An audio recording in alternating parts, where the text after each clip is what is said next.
Daniel, capítulo 12.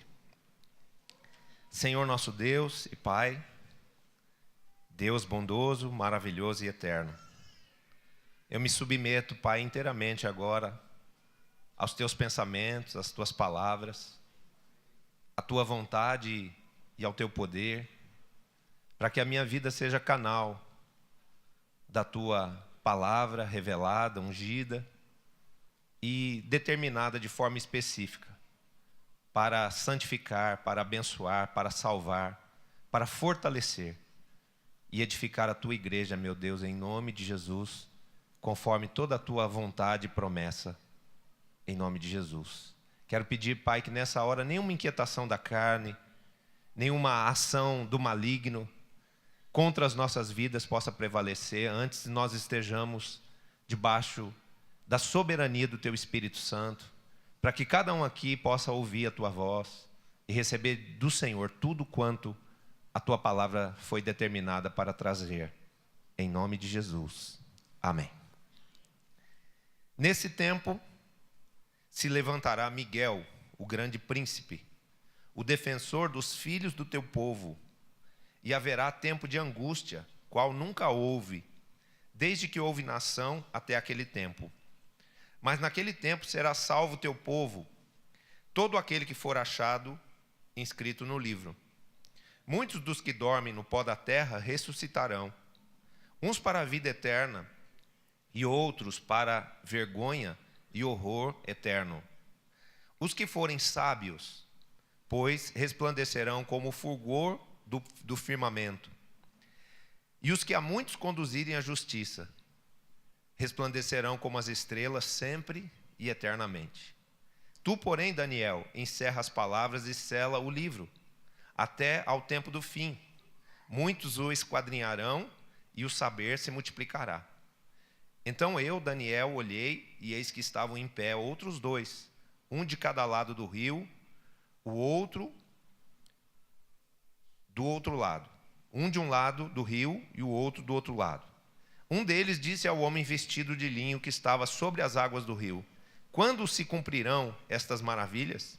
Ouvi o homem vestido de linho que estava sobre as águas do rio, quando levantou a mão direita e a esquerda ao céu e jurou, por aquele que vive eternamente, que isso seria depois de um tempo, 2 tempos e metade de um tempo.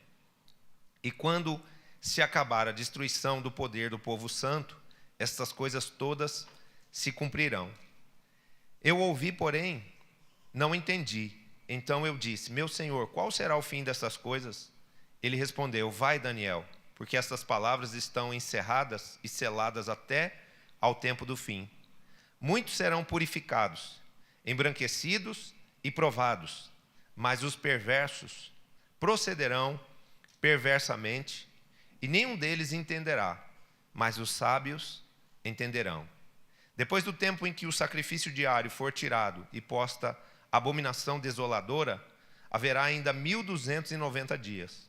Bem-aventurado o que espera e chega até 1335 dias.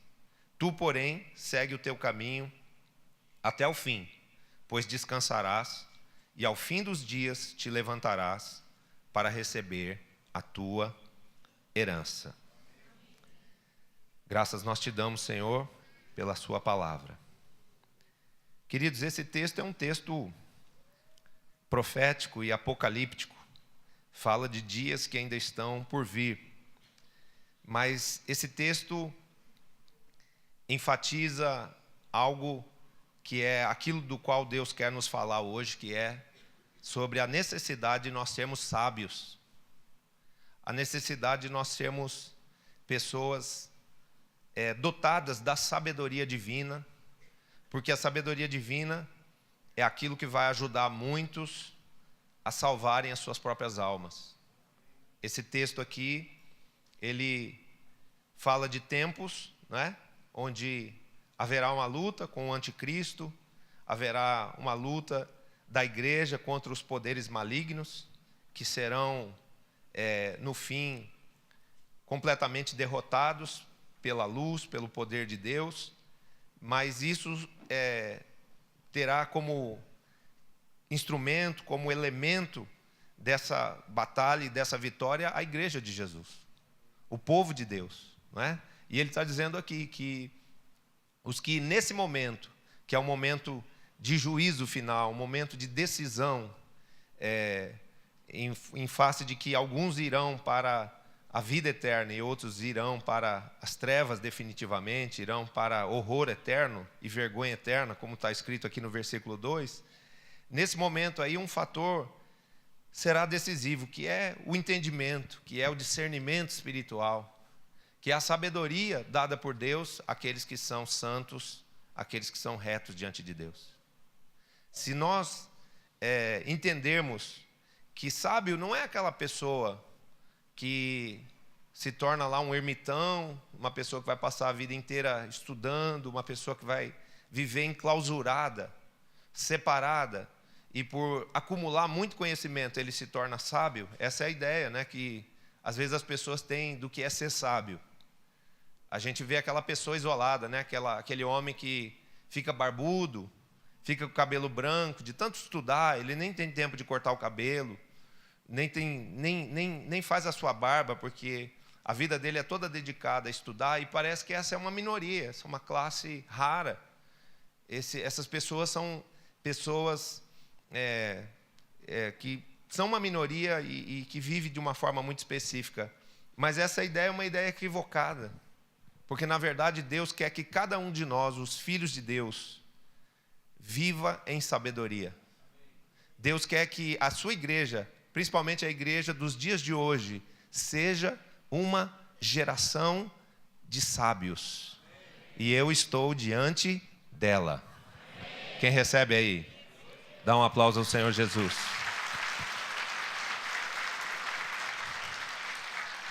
Deus quer que nós sejamos uma geração de sábios. Uma geração de pessoas que tem um algo a mais. Uma geração de pessoas que vai se destacar onde estiver, por conter em si mesmo, por possuir, através do Espírito Santo que habita em si, o Espírito excelente de Deus, o Espírito de sabedoria, que é o Espírito do Senhor. O que fazia com que Daniel, esse profeta que está aqui, tendo uma visão de anjos que falam com ele tinha de diferente no meio daquela geração? E essa diferença fez com que ele estivesse colocado por cabeça. Daniel era um homem próspero, era um homem culto, inteligente, honrado, e ele era um chefe de Estado. Ele, em vários reinos, ele foi o segundo homem depois dos reis daquela época. Ele participou como chefe de governo em 3 reinos, e os reis passavam e Daniel ficava. E qual era o diferencial de Daniel? Exatamente o fato dele ser um homem de Deus, dele ser uma pessoa temente a Deus, e dele ser um homem sábio. Um homem que pedia sabedoria a Deus, um homem que dependia de Deus para resolver cada questão da vida, para tomar cada decisão na sua vida. Esse texto ele vem nos mostrar que vivermos com sabedoria é fundamental. Muitas pessoas sofrem porque não são sábias. São pessoas sem conhecimento, são pessoas ignorantes. Não falo de ignorantes no sentido daqueles que não têm acesso ao estudo, daqueles que são menos favorecidos. Não é isso que é ser uma pessoa ignorante. Ser uma pessoa ignorante é ser uma pessoa que não só desconhece as verdades de Deus, como também as rejeita. É aquela pessoa que não quer aprender. Você já ouviu aquele ditado? O pior cego é o que não quer enxergar? Pois é, o pior sábio é aquele que não quer aprender. Então ele não é sábio, ele é estulto, ele é ignorante. Né? Por quê? Porque Deus, ele nos dá entendimento, ele nos permite conhecermos os seus caminhos.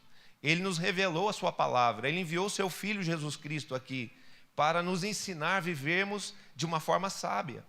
E muitos, não tendo sabedoria nas decisões da sua vida, no seu dia a dia, acabam por sofrer. Quantas vezes perdemos relacionamentos por falta de sabedoria? Quantas vezes jogamos fora muitos dias da nossa vida por falta de sabedoria? No relacionamento dentro do lar, por exemplo. Outro dia eu vi um pastor dizendo uma coisa linda, né? Ele falou assim, que a pior coisa que acontece para ele assim é quando há no lar dele uma discussão e ele briga com a esposa dele. Porque ele fala assim: eu entendo que a minha vida é curta e que a minha esposa é um presente que Deus me deu. Então, para mim, o dia que eu brigo com a minha esposa e a gente fica 1 ou 2 dias sem se falar, é um tempo perdido, é um tempo que não vai voltar mais. Até porque tempo, né, também precisa ser administrado com sabedoria, porque tempo é uma matéria-prima, tempo é algo que, se passou, não volta mais, você não recupera mais. Eu lembro dessa fala quando eu trabalhava na fábrica de bicicletas Monarch, e tinha linha de produção. E os engenheiros de produção diziam: olha, se um dia faltou uma peça aqui e não montou aquele produto lá, nós não vamos conseguir recuperar essa produção no cronograma de jeito nenhum, porque tempo não se recupera. Tem outras coisas, outras matérias-primas que se recuperam, mas tempo é uma coisa irrecuperável. Quando passou o tempo, aquele dia acabou, não tem mais como fazer aquele dia voltar. Nós só vamos viver o dia 30 de junho, uma vez só na nossa vida, e depois vai vir outro, mas aquele lá passou e a gente tem que viver ele muito bem. Então nós temos que pedir a Deus isso, essa sabedoria, para vivermos com sabedoria e sabermos com sabedoria viver uma vida boa, né? Esse texto aqui e um outro texto que eu vou ler na sequência, ampliando um pouco o conceito de sabedoria, ele nos mostra que quem recebe de Deus sabedoria vive uma vida mais saudável, vive mais, vive longos anos, recebe de Deus longevidade. Quem vive com sabedoria tem mais saúde. Quem vive com sabedoria se sente uma pessoa honrada. Quem vive com sabedoria prospera e até enriquece. A sabedoria de Daniel fazia com que ele sempre fosse chamado para estar diante dos reis, ou seja, ele era uma pessoa valorizada pela sabedoria que nele existia, porque os reis queriam se valer dessa capacidade que ele tinha de entender as coisas, de discernir os fatos, de dar interpretações aos sonhos que os reis tinham. Então, cada vez que ele vinha e trazia uma resposta e resolvia um problema que estava atormentando a alma de algum daqueles governantes, ele saía dali cheio de ouro, ele saía dali carregado de muitas recompensas, porque os reis o colocavam numa posição de autoridade, os reis o valorizavam, os reis o recompensavam até de forma material. Tem um rei que diz: vou botar cadeias de ouro no seu pescoço, ou seja, ele saiu carregado de ouro, né? Porque o rei disse: esse homem é um homem valioso, é um homem precioso. Então, nós recebemos de Deus sabedoria, nós somos pessoas sábias, no meio de uma geração estulta, de uma geração ignorante, abrupta. Representa na nossa vida um diferencial. Que sabedoria é essa? É a sabedoria, por exemplo, de não resistir à autoridade, de não responder para o patrão, de não ficar questionando as ordens que são dadas. Não é o fato de você ser uma pessoa bitolada, uma pessoa sem expressão de vontade, uma pessoa que é massa de manobra. Não, não é isso. Se trata de você saber lidar com as situações, saber você, por sabedoria, lidar com a alma do seu cônjuge, lidar com a alma dos seus filhos, você lidar com a alma das pessoas que são superiores a você, na empresa, no trabalho, ou até com aquelas que estão abaixo de você. Porque se nós soubermos usar de sabedoria para ganhar as pessoas, para atrair as pessoas, para fazer com que elas nos respeitem, para fazer com que elas nos ouçam, tudo na nossa vida será melhor. E nós vamos ser pessoas que vão conseguir influenciar muitos na direção da justiça. Olha o que diz o versículo 3. Os que forem sábios. Está falando de um tempo difícil, um tempo do fim, um tempo apocalíptico, onde as trevas vão estar fazendo o seu maior esforço. Esse aqui já é o tempo do anticristo. Essa abominação desoladora aqui é o anticristo entrando como homem, né? Para se assentar dentro do trono, dentro do templo de Jerusalém, o terceiro templo construído, como se ele fosse o próprio Deus, né? Então isso aqui que é o abominável da desolação, que está no versículo de número 11. E esses tempos são tempos difíceis, tempos de guerra entre as nações. Eu não sei nem se nós vamos viver esses tempos aí, se isso aí vai chegar a tempo para nós vivermos isso. Mas talvez os nossos filhos, os nossos netos vivam isso, né? Porque as coisas estão muito aceleradas. A comunicação, a ciência, a tecnologia, da forma como as coisas estão fazendo o mundo ficar menor, o mundo ficar mais interligado, a comunicação das coisas ser tão rápida, né? Faz com que a gente pense que talvez isso possa acontecer de uma forma muito rápida. Talvez a gente pense que isso aqui vai acontecer daqui 1000 anos, mas isso aí pode ser daqui 50 anos. Então, a gente não sabe quando é que Jesus vai voltar. A gente não sabe quando é que essas coisas aqui vão acontecer. Mas uma coisa é certa, Deus está dizendo que a sabedoria que existir nos filhos de Deus vai fazer com que eles vivam de uma forma diferente, com que eles sobrevivam, com que eles saiam do meio dessa batalha aqui vitoriosos e também saiam do meio dessa batalha recompensados. Porque olha o que diz o versículo 3. Os que forem sábios, pois resplandecerão como o fulgor do firmamento. E os que a muitos conduzirem à justiça, como as estrelas, resplandecerão sempre e eternamente. Então, ele está dizendo o quê? Que existe uma recompensa espiritual e eterna para aqueles que desenvolverem a sabedoria de Deus nesse tempo e forem sábios. Como eu disse, a sabedoria, ela melhora em tudo a nossa vida. Uma pessoa que busca sabedoria está buscando êxito para si. Amém? Então, é o desejo de Deus que a gente busque a sabedoria dele. É o desejo de Deus que a gente fortaleça a nossa relação com ele, a nossa fé. É o desejo de Deus que você aprenda mais de Deus, que você medite na palavra de Deus, que você valorize a palavra de Deus. Porque a palavra de Deus, quando ela penetra o nosso espírito, ela traz para dentro de nós a sabedoria de Deus. Nós aprendemos a pensar como Deus pensa, a sentir como Deus sente, a falar como Deus fala. E isso é riqueza, isso é valor espiritual agregado às nossas vidas. Não só valor espiritual, mas valor material também. Não é? Porque essa sabedoria de Deus, que deu vantagem a Daniel, que pôs a vida de Daniel em destaque, vai fazer o mesmo com você. Eu declaro que Deus vai te abençoar com inteligência e com sabedoria. E que essa sabedoria vai ser vista, vai ser notada, vai ser valorizada pelos homens. E vai fazer com que você seja uma pessoa também valorizada por todos aqueles que estiverem ao seu redor. Você recebe? Dá um aplauso ao Senhor Jesus.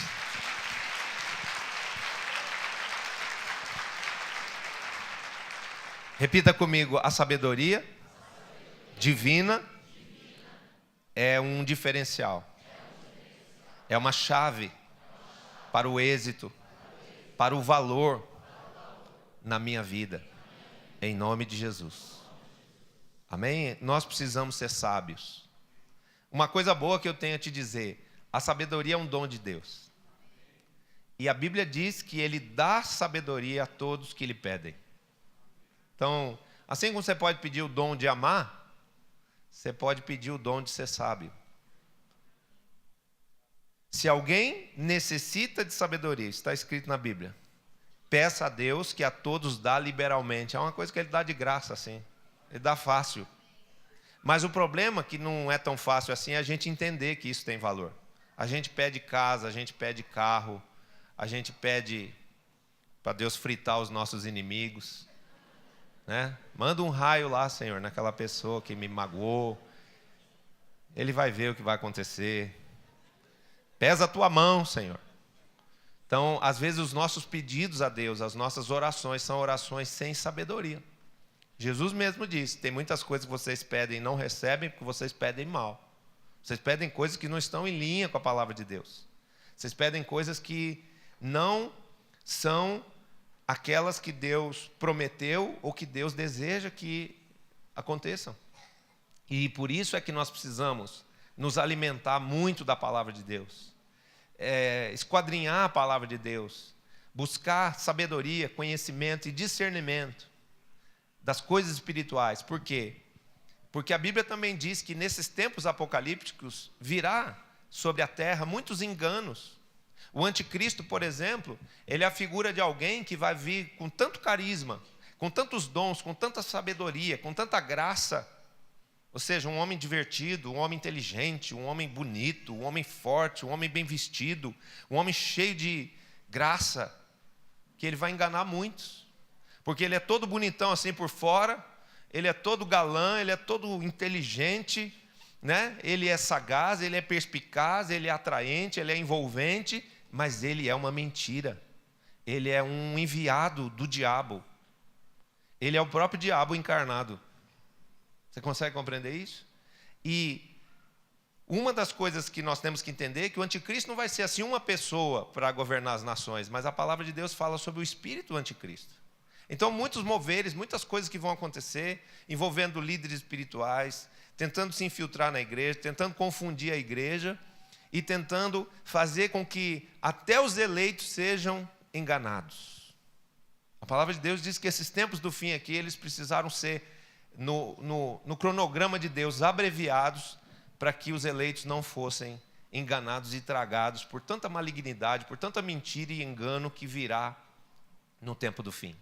Haverão pessoas cristãs, pessoas que conheceram a Jesus, que receberam a Jesus, embarcando em seitas, distorcendo o seu entendimento, tendo o seu entendimento da palavra de Deus distorcido, e vão entrar em religiões, vão entrar em fragmentações da igreja que nada terão a ver com a vontade de Deus, nem com o Espírito de Deus. As pessoas vão estar sendo envolvidas, manipuladas pela obra de engano. Mas a palavra de Deus nos assegura que os que forem tementes, dependentes de Deus e retos de coração, esses não serão enganados. E eu incluo você nessa lista. Eu profetizo que Deus vai te dar um discernimento tão fino que jamais qualquer obra de engano vai te fazer adorar a deuses estranhos, vai te fazer cair nas ciladas do diabo. Se você recebe, diga amém e dê um aplauso bem forte a Jesus, porque isso que eu estou falando é muito precioso, é muito valioso essa palavra profética. Amém? A Bíblia diz, os que confiam no Senhor, os que têm uma fé verdadeira em Deus, eles não serão confundidos. Você não vai ser confundido, você não vai ser enganado, você não vai ser ludibriado e contaminado por nada nem por ninguém. Por quê? Porque Deus vai te dar esse espírito de inteligência, de sabedoria, de conhecimento e de discernimento em nome de Jesus. Você recebe? Amém. Isso é muito importante. Para quê? Para que a nossa vida seja uma vida agradável aos olhos de Deus e também uma vida protegida por Deus. A Bíblia diz que quando nós pedimos sabedoria a Ele, tudo na nossa vida se torna mais fácil. Por exemplo, dobre os seus joelhos e peça sabedoria a Deus para se relacionar com o seu marido ou com a sua esposa, se está tendo conflitos em casa. Existem problemas de temperamento, existem problemas de entendimento, não existe ainda uma unidade espiritual, seu cônjuge não é convertido ainda. Então peça a Deus, dobre os joelhos, você que é convertido, você que tem o Espírito Santo, dobre os seus joelhos e peça sabedoria a Deus. Senhor, me dê sabedoria para lidar. Porque tem pessoas que não têm sabedoria. Vai falar para o que não se converteu ainda, você está fazendo assim comigo, você está brigando desse jeito, porque você está endemoniado. Isso não é sábio, queridos. Eu lembro de umas pessoas da nossa família aí, da família assim, né, da minha primeira esposa lá, que quando se converteram na Universal. E a Universal do Reino de Deus, nos primeiros momentos assim do seu estabelecimento, do seu crescimento, era só demônio, né? Demônio para cá, demônio para lá, até cultos de libertação, onde os demônios eram expulsos, isso era colocado na televisão. Então, quem entrava na Igreja Universal, naquela época, pensava que todos os problemas da humanidade eram o demônio. E essa pequena parte da família que se converteu, saiu de lá convertido, mas chamando o resto da família inteira de endemoniado. O que aconteceu? Todo mundo, fugiu, eles ficaram isolados. Eles ficaram separados da família, eles ficaram segregados, a família odiou aquilo, a família repudiou aquilo, rejeitou-os, né? Porque, lógico, eles se tornaram diferentes. A gente se torna diferente quando a gente recebe Jesus. E essa rejeição que o mundo nos faz, né? Que o mundo tem em relação a nós, as pessoas que ainda não se converteram, mesmo no seio da nossa família, tem em relação a nós, ela é natural. Ela é até uma testificação de que você realmente está diferente. Mas agora elas vão aprender a botar a fé com sabedoria no Deus vivo, no Deus verdadeiro, que vai fazer bem a elas. Ok? Então, nós precisamos dessa sabedoria. Nós precisamos, nesse tempo tão difícil, nesse tempo onde a mídia, onde a cultura, onde os costumes, os hábitos do mundo são invasivos na nossa casa, porque eles entram na nossa casa através da mídia, através da televisão, através da internet. Os pais muitas vezes saem para trabalhar, não sabem o que os filhos estão olhando na internet. Mas o mundo está se comunicando com eles. Eles estão recebendo ideias, eles estão vendo imagens, eles estão sendo ensinados, eles estão sendo ministrados por um mundo que a Bíblia diz que jaz no maligno. E quando uma semente é plantada dentro de uma pessoa, de uma criança, vai chegar uma hora em que ela vai crescer e que ela vai desejar aquilo. Aquela semente que foi plantada ali na infância, ela vai germinar algum dia, ela vai florescer algum dia. Então é a hora em que os filhos começam a ser chamados para tudo aquilo que o mundo oferece, e ofereceu para eles desde pequeno.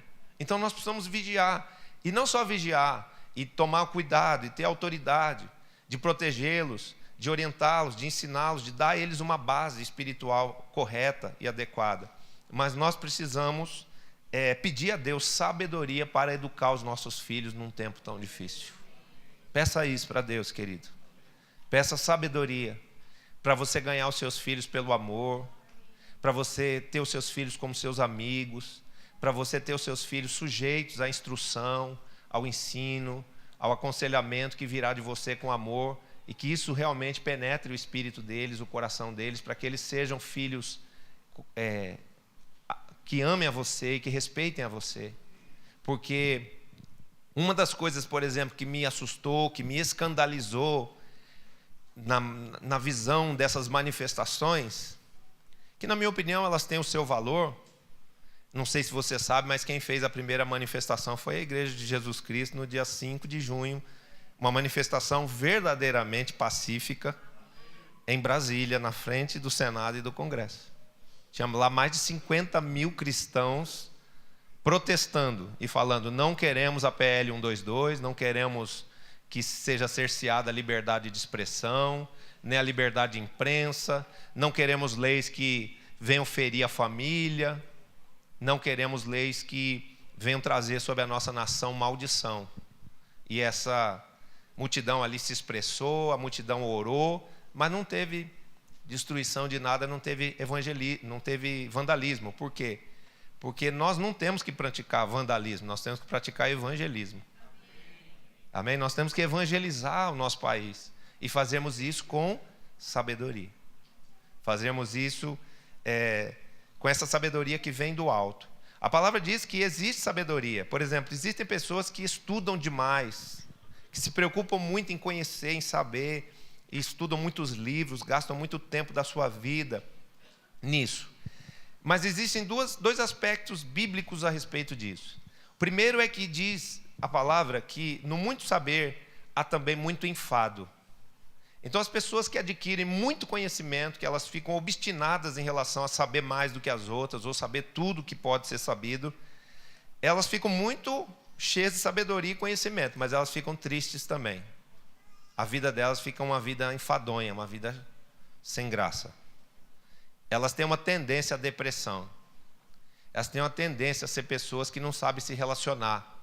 Elas se sentem melhores do que as outras, elas ficam excluídas, elas se colocam à parte. E isso faz com que elas sejam infelizes. Por quê? Porque o ser humano não foi chamado para viver sozinho. Ele foi criado como um ser sociável. O que me enriquece é eu poder me relacionar com você. É te conhecer, saber como você pensa. Ontem teve uma coisa muito legal aqui na rede de jovens, que foi exatamente um debate sobre essas questões aí das manifestações, até para orientar os jovens. Porque alguns jovens da igreja estavam perguntando assim no seu coração: eu posso ir na manifestação ou não? Eu devo ir na manifestação ou não? Poder você pode, em qualquer lugar. Onde você quiser. Onde você achar que tem que ir. Mas a Bíblia diz: todas as coisas me são permitidas, mas nem todas me convêm. Então, o que foi abordado aqui? O que aconteceu na questão das manifestações, o ponto, o lado bom, o lado ruim. Mas, no fim, o que eu disse às pessoas? Que a forma de nós mudarmos o mundo é levando esse conhecimento que nós temos de Deus, é levando essa sabedoria que nós recebemos de Deus para dentro de outras pessoas, através de evangelizar as pessoas e de falar de Jesus às pessoas, porque Ele é Senhor da vida e da morte, Ele é Senhor da luz e das trevas, Ele é Senhor da derrota e da vitória, e Ele é Senhor também da estultícia e da sabedoria. Então Ele vai nos dar sabedoria para nós vivermos uma vida boa, uma vida correta, uma vida de acordo com aquilo que Ele criou, com aquilo que Ele projetou para nós, para que nós possamos ter os nossos direitos como pessoas, como família, como cidadãos, assegurados. Amém? Quando a gente busca viver no temor de Deus, que é o princípio da sabedoria, Deus cuida de nós, Deus nos protege. Eu não preciso ir lá me defender, eu não preciso ir lá brigar. Eu preciso sim reivindicar meus direitos, mas eu vou fazer isso de uma forma espiritual. Eu vou fazer isso de uma forma sábia e não de uma forma estulta. É estultícia, é loucura, é engano jogar pedra na polícia, destruir o patrimônio público, quebrar as lojas, saquear as lojas de pessoas que não têm nada a ver com a história. Como eu falei, tem algumas pessoas que foram vítimas pelo simples fato da sua loja, do seu estabelecimento comercial estar colocado no caminho de onde as manifestações passaram. Se a loja dele fosse 2 quadras para lá, não tinha acontecido nada, mas como ele estava ali naquele lugar, ele foi vítima de uma coisa maligna. Se você fosse o dono de uma loja, você gostaria de chegar no dia posterior à manifestação, ver tudo quebrado, o tênis velho jogado lá dentro da loja e o tênis novo, que era a sua loja de tênis, vazia, porque levaram todos os tênis bons? A Nara me falou isso, que teve uma loja de tênis lá na Paulista que os manifestantes faziam isso, tiravam o tênis velho, fedido, e deixavam lá dentro da loja. E pegava o tênis novo e saía com ele no pé. Que bonito, né?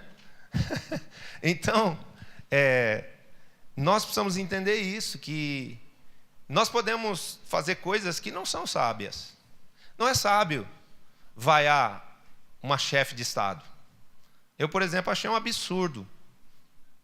O mundo inteiro vê o Brasil, que era um país que estava ganhando moral, que estava mudando o seu conceito, o seu perfil, se tornando uma potência mundial, o Brasil inteiro dentro de um estádio vaiando a autoridade máxima da nação. Isso não é sabedoria, isso não é cultura, isso não é educação, isso não é atitude de um povo civilizado. Porque até o presidente da FIFA, que nem cristão falou: se eles me vaiassem, não tinha problema nenhum, porque eu não sou nada. Mas vaiaram uma autoridade, vaiaram uma chefe de Estado, e isso não se faz jamais. Então, esse homem não tem o Espírito Santo, mas esse homem tem cultura, esse homem tem educação, esse homem é uma pessoa polida. E nós precisamos entender isso, queridos, que educação também é santidade. Santidade e educação são coisas que estão contidas uma na outra. Porque o que não conhece o que é santidade ainda, mas é educado, ele está se aproximando dela. E o que recebe o Espírito Santo e começa a se tornar educado, porque era rebelde, porque era agressivo, porque era violento, porque era irreverente e não dava bom dia para ninguém em casa, mas agora se converteu e começa a fazer isso, também ele está, pela santidade, adquirindo a educação. E nós precisamos pedir isso a Deus, porque isso é um dom que vem de Deus. Quando eu olhei todas essas coisas que estão acontecendo aí, eu falei assim, realmente aumentou a nossa responsabilidade. Não que ela aumentou, mas a gente tomou consciência dela mais ainda, porque eu vi assim, tem uma multidão para ser salva e transformada ainda. Tem muita gente para ser salva. Você viu a manifestação do Rio? no rio, parecia um rio de gente, né? 300 mil pessoas numa avenida assim, uma multidão de gente. Ali tem muita gente que precisa ser salva, tem muita gente que precisa de Jesus, tem muita gente que precisa deixar de fluir nessa sabedoria do mundo para receber a sabedoria de Deus. Por quê? Eu falei que acerca da sabedoria desse mundo, existiam duas coisas na Bíblia. A primeira é que quem é obstinado em buscá-la e estuda mais os livros deste mundo do que esse livro aqui, ó, ele fica cansado, enfadado, a vida dele começa a ficar meio sem graça e ele tem a tendência a ficar deprimido. Isso foi a primeira coisa que eu falei. E a segunda é que a sabedoria desse mundo, ela é frívola, ela é vã e ela é demoníaca. Não estou falando do estudo, da cultura, do conhecimento, não estou falando da ciência para um fim positivo, como o estudo para a medicina, o estudo para a busca de cura de doenças, a busca de aprimoramento tecnológico. Não é disso que eu estou falando. Eu estou falando que existem muitas filosofias, existem muitas ideias neste mundo que são ideias malignas, são ideias demoníacas, que nós precisamos ter a capacidade de discerni-las, reconhecê-las, e só o Espírito de Deus dá para nós esse discernimento e essa sabedoria, e nós temos que confrontá-las, rejeitá-las primeiro para que elas não entrem na nossa mente, para que elas não entrem na nossa casa, na cabeça, no coração dos nossos filhos e das pessoas que nós amamos. E segundo, para a gente salvar uma multidão, a gente conduzir muitos, como diz o versículo 3, à justiça, porque eles vão receber a sua recompensa, eles vão brilhar espiritualmente como o fulgor do firmamento, como estrelas sempre e eternamente. Amém? Então, qual é o nosso trabalho? Qual é o trabalho da igreja? O trabalho da igreja é buscar essa sabedoria de Deus, aprender os princípios da palavra, viver no temor do Senhor, viver colocando essa palavra aqui em prática, porque se nós fizermos isso, isso será revertido, isso será convertido em benefício pleno para nós. Amém? Venha comigo aqui, ó, no livro de Provérbios, capítulo 3, versículo 13 em diante.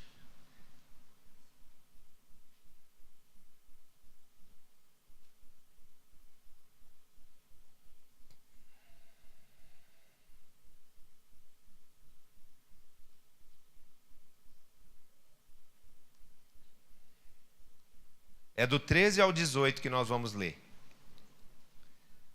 E eu já vou terminar. Feliz o homem que acha sabedoria. Tem alguém aqui que quer ser feliz? Então, para que você seja plenamente feliz, você precisa pedir a Deus uma coisa que talvez você não tenha pedido ainda: sabedoria. Sabedoria de Deus, sabedoria para se relacionar com Deus, sabedoria para se relacionar com a sua família, sabedoria para entender o propósito de Deus e entender que os mandamentos, as ordenanças de Deus, elas são para o nosso bem. Por exemplo, quando Deus te diz assim: vai e ganhe vidas, vai e faça discípulos, Ele está falando algo que vai produzir na sua vida crescimento, vai produzir na sua vida graça, vai produzir na sua vida êxito, felicidade verdadeira. Às vezes a pessoa diz assim: ah, não, se eu for me ater, se for me dedicar a cuidar das pessoas, eu vou perder tempo, eu tenho que cuidar da minha vida. Não, esse é um pensamento sem sabedoria. Esse é um pensamento egoísta. Se eu me abro para fazer a vontade de Deus, certamente eu serei feliz. Por quê? Porque a vontade de Deus, ela é boa, perfeita e agradável. Quando Deus nos manda cuidarmos de outras pessoas, Ele está nos ensinando, Ele está nos direcionando a plantarmos a melhor tipo de semente que existe na nossa vida, que é a semente do amor. E quem planta amor, recebe amor. Tem alguém aqui que quer ser amado? Quantos sabem que o amor é o vínculo da perfeição? Quando você ama, você é aperfeiçoado. E se você falar de Jesus às pessoas, se você der o seu testemunho, se você abrir o seu coração e a sua própria vida para se relacionar com outros, tentando transmitir a vida de Deus, a sabedoria de Deus para outros, o que vai acontecer? Deus vai acrescentar a sua vida.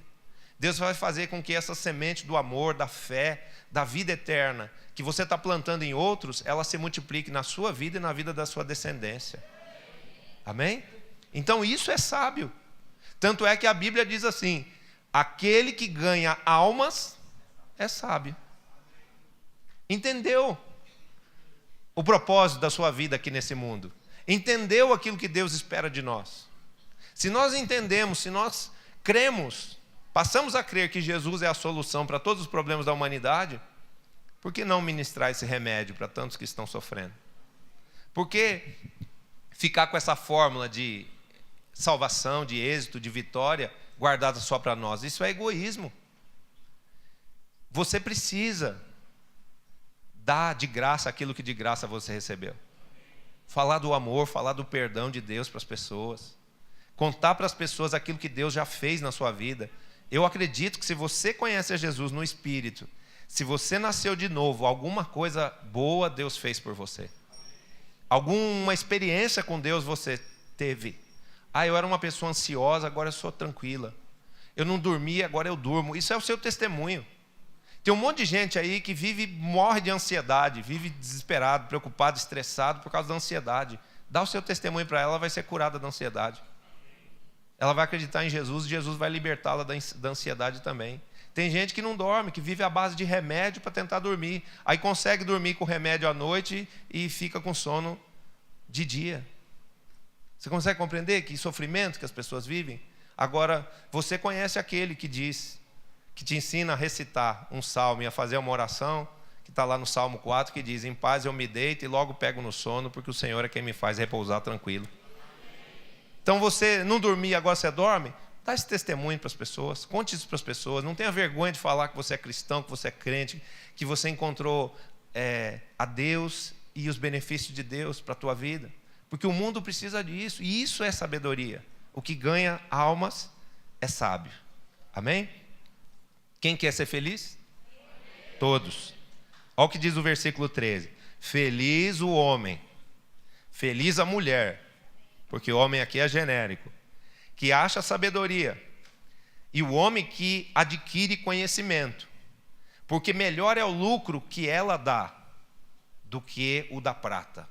Ou seja, o lucro que a sabedoria dá é melhor do que o lucro que possa dar a prata. É melhor a sua renda do que o ouro mais fino. Ou seja, os benefícios que alguém que recebe sabedoria, alguém que entende os pensamentos de Deus e os vive e os pratica, representa uma riqueza maior do que se você tivesse um pote de ouro fino lá na tua casa. Mais preciosa é do que as pérolas, e tudo o que podes desejar não é comparável a ela. Vou lembrar para você aqui um homem que teve da parte de Deus um grande privilégio. É lógico que ele cavou esse privilégio. Ele adorou a Deus de uma forma específica, particular, que foi Salomão. Estava tranquilo, cheio de poder no seu reino, já rico, já milionário, rei de Israel, um rei reconhecido por todos, aclamado por todos. Poderia estar tranquilo lá em Jerusalém, mas de repente se lembrou que a Arca da Aliança do Senhor estava dentro de uma tenda lá em Gibeon, um dos montes mais altos de Israel. E ele pegou 1000 bois, botou esses bois num trilho. Eu creio que cada boi desse precisava ser puxado por uma pessoa, com uma corda no pescoço. Mobilizou todos os anciãos de Israel, mobilizou todo o povo, chamou uma grande congregação, fez um imenso fruto fiel de milhares de pessoas e falou assim: vamos adorar a Deus lá no lugar onde está a Arca da Aliança. E ele foi e subiu naquele monte alto para adorar a Deus. Não, perdão, eu me confundi aqui. A Arca da Aliança estava em Jerusalém, quer dizer, ele poderia ficar na comodidade de adorar a Deus lá em Jerusalém, mas ele quis ir a Gibeon. E aí o que ele fez? Ele faz todo esse mover, ele mobiliza os líderes, ele mobiliza o povo, ele mobiliza uma grande multidão e leva um grande sacrifício, um sacrifício de grande valor, não só pelo que representava levar 1000 bois subindo uma montanha. Você tem noção do que é isso? Pegar 1000 bois e fazer subir uma montanha para ser sacrificado lá no topo da montanha em oferta a Deus. E além desse grande sacrifício, que era levar esses bois até lá, era ter gente para fazer todos esses sacrifícios. Imagina gente para matar 1000 bois, para sacrificar a Deus. E imagine o valor de 1000 bois. Quanto que custa 1000 bois hoje? É o mesmo preço daquela época lá, é o mesmo de agora. Quanto custa 1000 bois? Custa uma fortuna, é muito dinheiro. E então ele faz essa grande oferta a Deus. E logo depois que ele faz essa oferta a Deus, que foi uma oferta espontânea, voluntária, e que chamou a atenção do Senhor, o Senhor aparece para ele. O Senhor aparece de noite para Salomão e pergunta para ele: o que você quer que eu te faça? Já pensou Jesus aparecer para você de noite e perguntar para você: o que você quer que eu te faça? Um ia dizer assim: eu quero que o Senhor me dê um filho. Outro: eu quero ficar milionário. Eu quero que o Senhor me livre da minha sogra. Iam ser pedidos variados. Mas Salomão não pediu nada disso. Salomão não pediu riqueza, Salomão não pediu poder, Salomão não pediu a morte dos seus inimigos. A palavra diz que ele pediu sabedoria para cumprir a missão que lhe tinha sido dada, que era o quê? Conduzir o povo de Israel a Deus. Levar aquele grande povo a aprender a viver pelos caminhos do Senhor. E o que aconteceu? Deus falou assim para ele: por que você não me pediu riqueza? Por que você não me pediu a morte dos seus inimigos? Por que você não me pediu poder? Você não pediu nada para você, mas você pediu sabedoria. Eu me agradei desse pedido e eu vou te dar não só a sabedoria, como vou te dar todas as outras coisas. E aí ele ficou mais rico, ele ficou mais poderoso. E se tinha algum inimigo dele vivo ainda, pereceu. E eu digo para você que Deus não ama mais a Salomão do que você. Mas tem essa sabedoria de colocar Deus em primeiro lugar na sua vida. Tem essa sabedoria de adorar a Deus com a sua vida, com o seu tempo, com a disposição da sua energia, com os seus melhores dias. Tenha essa sabedoria de adorar a Deus com seus bens materiais. Olha o que está escrito na palavra: honra o Senhor com os teus bens e com as primícias de toda a tua renda. Tem discípulo na igreja que enche a boca para falar assim: eu não dou primícia. Falta de entendimento, falta de sabedoria, porque quando veio o ensino das primícias, veio um ensino para que nós sejamos abençoados debaixo do manto da honra. Primícia não é valor material, é a menor oferta que se possa dar. Ela tem um aspecto específico, ela é dada na mão de um homem. Então aí tem uma prova para o teu coração, para ver se você ainda está se relacionando só com aquele Deus assim: eu e Deus, eu faço o que eu quero e Deus é bonzinho, então Ele me aprova em tudo que eu decido fazer. Ou se você realmente se converteu ao coração de um líder, se você aprendeu a ver Deus no teu líder, se você aprendeu a honrar a vida de Deus, o Espírito de Deus na vida de um homem. Esse é um teste quando a gente é ensinado sobre primícia. Mas por que a falta de sabedoria? Não entender a primícia, não praticar a primícia? Porque essa é uma oportunidade que Deus está te dando para você prosperar. Honra o Senhor com os teus bens e com as primícias de toda a tua renda, e se encherão fartamente os teus celeiros, e transbordarão de vinho e de mosto e de óleo os teus lagares. Então é uma semente pequena em valor para uma colheita grande em honra, em vida, em santidade, em unção e em riqueza. Porque fala de você receber uma porção por uma semente pequena, mas que representa a honra. Você ser honrado em tudo que você fizer, você ser honrado no seu trabalho, você ser honrado na sua família, você ser honrado onde você for, no ministério. Então, essa é uma oportunidade, mas tem gente que fica lá com aquele coração fechado, ainda com uma atitude avarenta, com uma atitude estulta, que representa o quê? Falta de entendimento, falta de sabedoria. Tudo que Deus nos propõe, tudo que Deus nos ensina, é livre, você pode fazer ou não pode fazer. Se você quiser, você faz. Se você não quiser, você não faz. Não é obrigado ninguém dar primícia. Você tem que ser convencido pelo Espírito de Deus. Você tem que fazer isso com alegria. Mas é uma falta de entendimento e de sabedoria. Aprender um ensino na igreja e você ficar decidindo: isso aqui eu acho legal, isso aqui não. Isso aqui eu faço, isso aqui eu não faço. Não. Se tem alguma coisa que você não entende, que você ainda não concorda, que você ainda não gosta, que você não consegue fazer com alegria, peça para Deus. Senhor, se isso vem de Ti, se isso é para o meu bem, se isso vai abrir portas na minha vida, vai me levar a patamares, a níveis que eu não entendi, que eu não conheço, que eu não vivi ainda, então me convença. Eu, quando cheguei na igreja, eu tinha problema com o dízimo. Eu gostava de tudo na igreja, do louvor, da palavra, eu achava maravilhoso. Quando chegava na parte do dízimo, me dava comichão, me dava uma coceira, um negócio. Eu não gostava, eu ficava incomodado, né?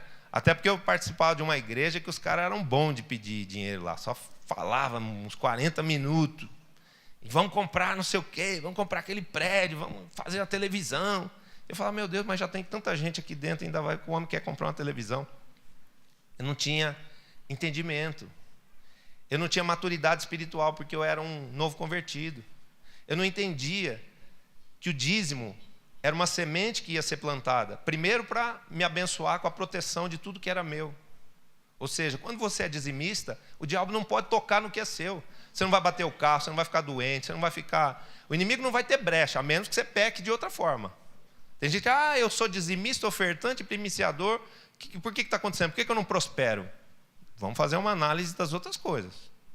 Vamos ver se não tem algum outro tipo de brecha, de flanco aberto na sua vida. Vamos estudar isso daí, né? Vamos pedir sabedoria a Deus, vamos pedir revelação a Deus. O que está errado? Se eu estou fazendo os princípios da parte material certa, onde eu estou falhando? Onde tem outro lado que está desequilibrando a minha vida e anulando a promessa de prosperidade?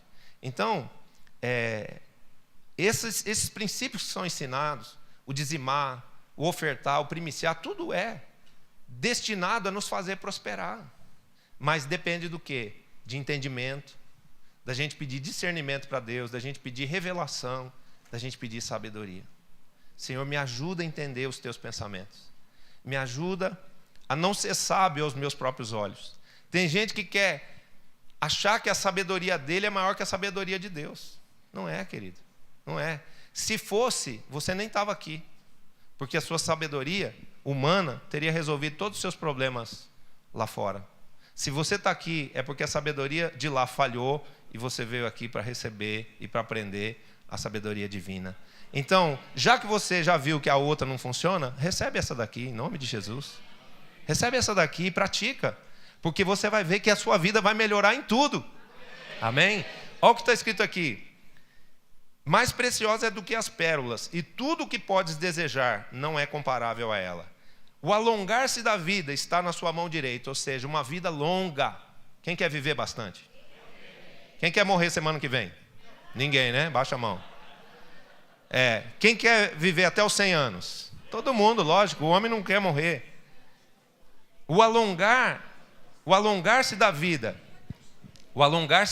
está na sua mão direita. Na sua mão direita de quem? Na mão direita da sabedoria. Amém? A sabedoria é um espírito. Se você for lá em Isaías capítulo 11, você vai ver que um dos espíritos, dos 7 espíritos de Deus, que representa isso aqui, menorá, um deles é a sabedoria. Amém?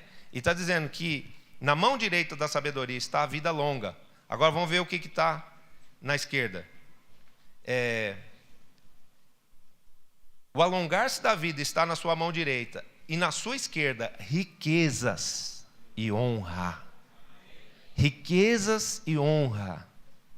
Então, quem quer riquezas e honra? Não seja sábio aos seus próprios olhos, como diz Provérbios capítulo 3. Abra-se para a sabedoria de Deus. Joga fora essa soberba, essa vaidade humana de querer ser mais inteligente que o Criador. Ele criou você, Ele criou a terra, Ele criou o universo, as estrelas, as galáxias. E você não sabe como. Você pode passar o resto da sua vida estudando isso, você não vai conseguir entender. Mas se você pedir a Deus que te dê sabedoria, você vai se tornar entendido, sábio, inteligente em muitas coisas. Amém? Então nós temos que buscar isso. Saber que Deus é a fonte de amor, de paz, de vida, de sabedoria e de inteligência. E se nós pedirmos isso a Ele, Ele vai nos abençoar, nos coroar com muitos benefícios. Ele vai nos coroar com honras, com riquezas, com vida longa. Os seus caminhos são caminhos deliciosos, e todas as suas veredas são paz. Uma pessoa sábia, ela não se atormenta. Uma pessoa sábia, ela não vive contendendo, não vive brigando. Uma pessoa sábia, ela tem paz de espírito, porque ela sabe que ela está fazendo a vontade de Deus. E quem faz a vontade de Deus não tem a sua mente exposta às malignidades dessa vida, às opressões que o inimigo vem trazer sobre a nossa vida. Quando a gente se ocupa das coisas de Deus, da vontade de Deus, a gente não fica se atormentando com preocupações, a gente não fica com medo do futuro, a gente não fica com medo de faltar dinheiro na nossa casa. Tem gente que não faz o que Deus manda, que não se aplica naquilo que Deus quer que seja feito, que é você aprender de Deus, conhecer mais a Deus e ser um instrumento para que outros conheçam a Deus, e aí fica com medo de não sei o quê, com medo daquilo. Será que vai faltar dinheiro? Será que vai não sei o quê? Será que minha família meu casamento vai perdurar?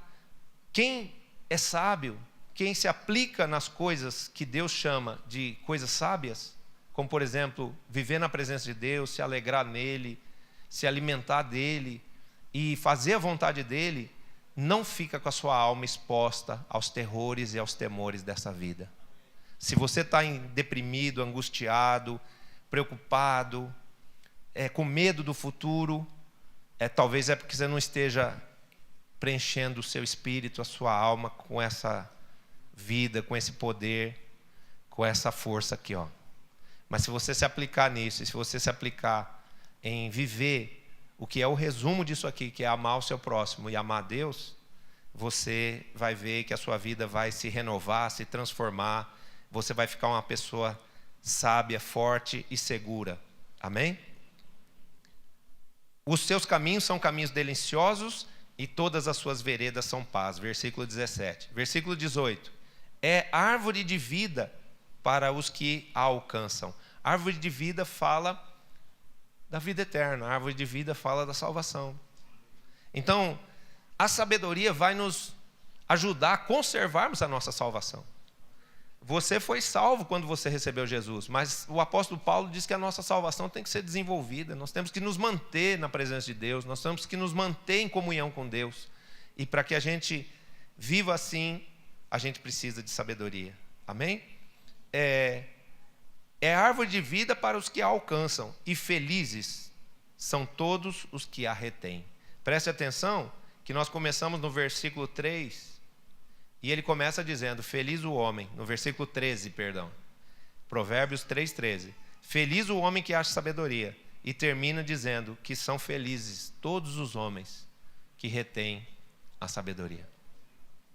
Então, seja sábio, mas não seja sábio aos seus próprios olhos. Não viva segundo a sabedoria desse mundo, mas busque cada vez mais a inteligência, a sabedoria do alto, que vem do alto. Amém? Muitos estão aí queimando a pestana, se esforçando e se apoiando nos livros de autoajuda. Não fique se alimentando de autoajuda, mas receba a ajuda que vem do alto. Né? A ajuda que vem do alto é a ajuda que vem de Deus. Em vez de ser autoajuda, receba a ajuda que vem do alto. É a ajuda que vem do Senhor. A sabedoria que vem de Deus. Porque ela é que vai nos dar paz, segurança, felicidade e honra. Você pode ler Provérbios 2, Provérbios 3. Deus vai falar muito com você ainda nesse fim de semana. Leia Provérbios 1, 2 e 3, porque são 3 capítulos praticamente destinados todos a falar da importância da sabedoria. E eu quero dizer para você, a sabedoria é Jesus. Quando você lê esses capítulos, você vai ver que Deus fala da sabedoria, que a sabedoria estava com ele antes de tudo, mas que depois a sabedoria foi dada aos homens, e você percebe que a palavra, o Espírito de Deus, o salmista, ele está falando de Jesus. Então, se você buscar Jesus, se você se apegar a Jesus, se você se determinar a realizar a vontade de Jesus, você vai ser uma pessoa feliz. Você vai ser uma pessoa que vai viver em paz, vai ser protegido, guardado, suprido e enriquecido por Deus em todas as áreas da sua vida. em nome de Jesus. Eu queria que você ficasse de pé e orasse por sabedoria. Eu acho que essa palavra te tocou em alguma coisa. Aproveite esse momento para pedir sabedoria,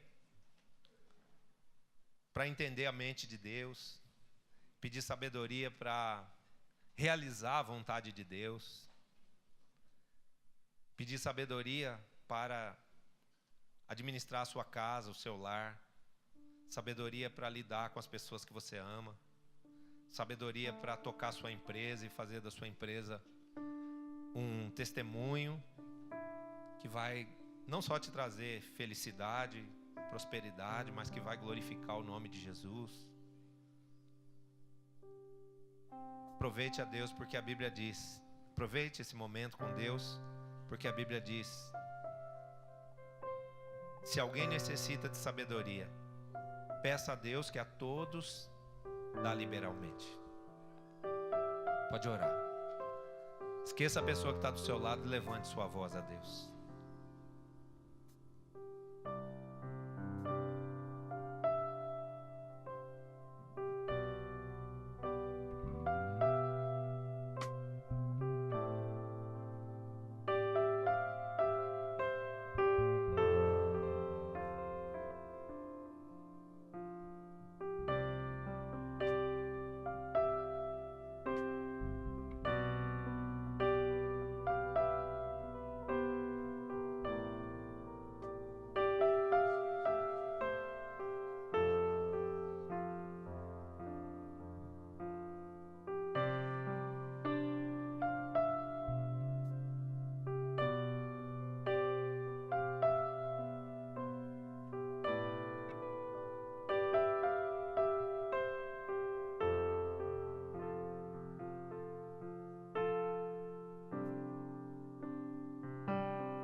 Continue orando. A sua oração está subindo diante daquele que é Senhor de todos os céus e de toda a terra, diante daquele que é Senhor da vida e da morte, de toda a ciência, de toda a sabedoria.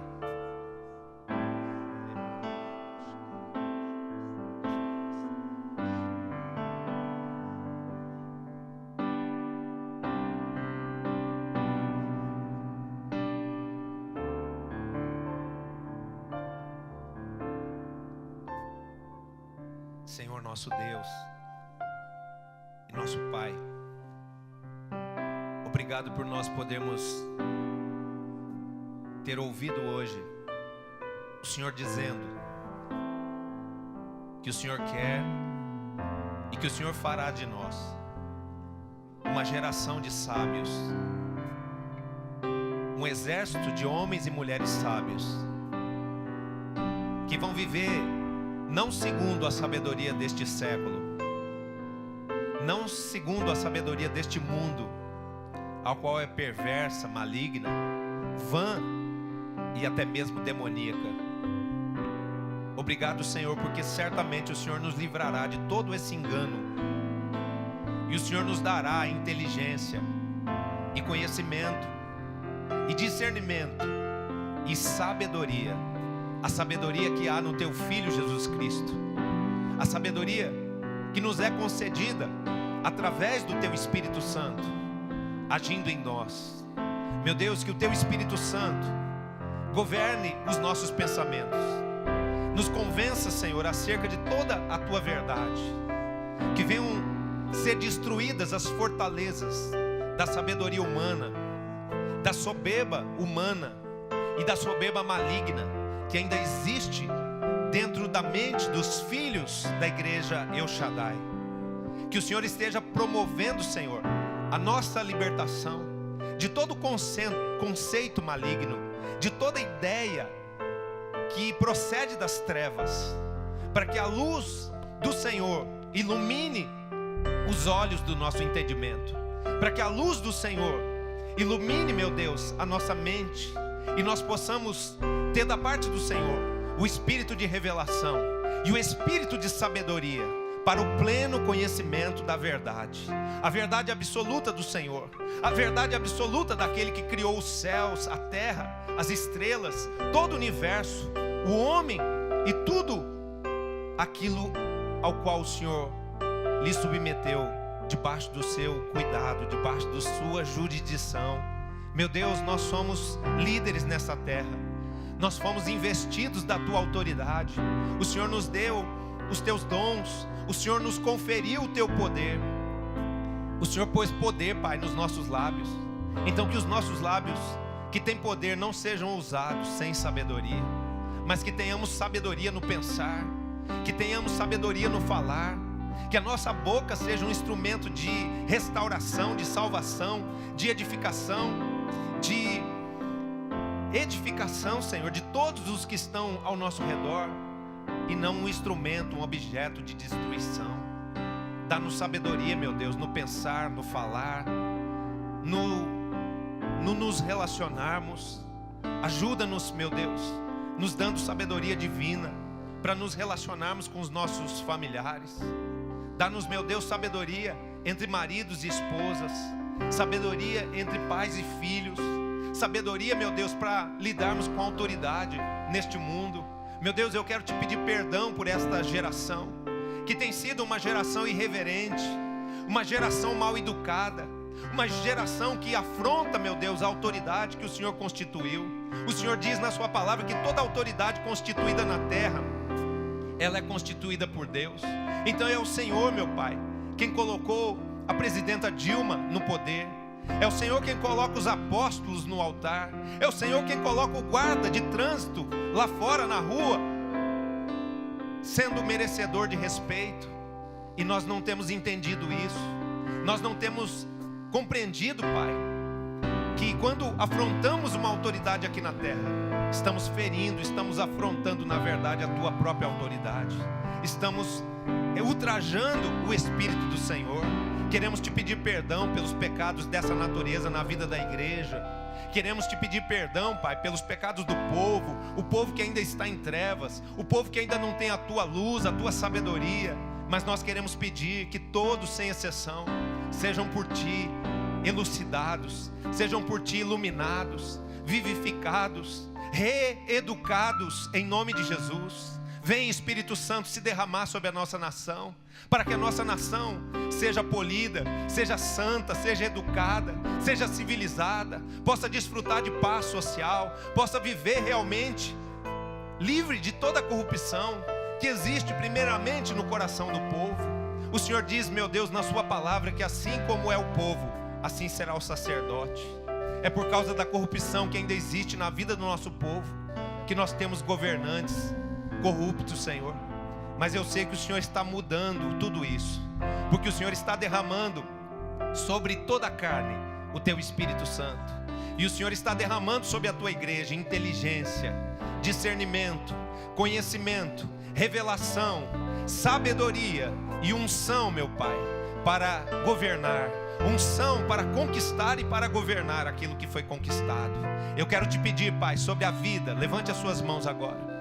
Levante as suas mãos a Deus, põe as suas mãos bem alto, mais alto que você puder, e peça a Deus sabedoria. Eu quero te pedir, meu Pai, pela presença do teu Espírito Santo agora, pela sua graça, misericórdia, generosidade, bondade e poder, derrama um batismo, meu Pai, de sabedoria sobre este povo. Vivifica o Espírito, toca com poder o teu Espírito. Dá, meu Deus, em nome de Jesus, um batismo de sabedoria à mente. Destrói agora as fortalezas do pensamento humano. Destrói, meu Deus, todo pensamento de incredulidade. Dá um batismo de fé, dá um batismo de sabedoria, de conhecimento, de discernimento, de inteligência, para que esses teus filhos façam diferença, aonde quer que eles estejam, aonde quer que eles foram, em nome de Jesus. Toca agora, Espírito Santo. Recebe, recebe, recebe inteligência, recebe sabedoria, recebe inteligência do Senhor, recebe a sabedoria do Senhor, a revelação do Deus Altíssimo.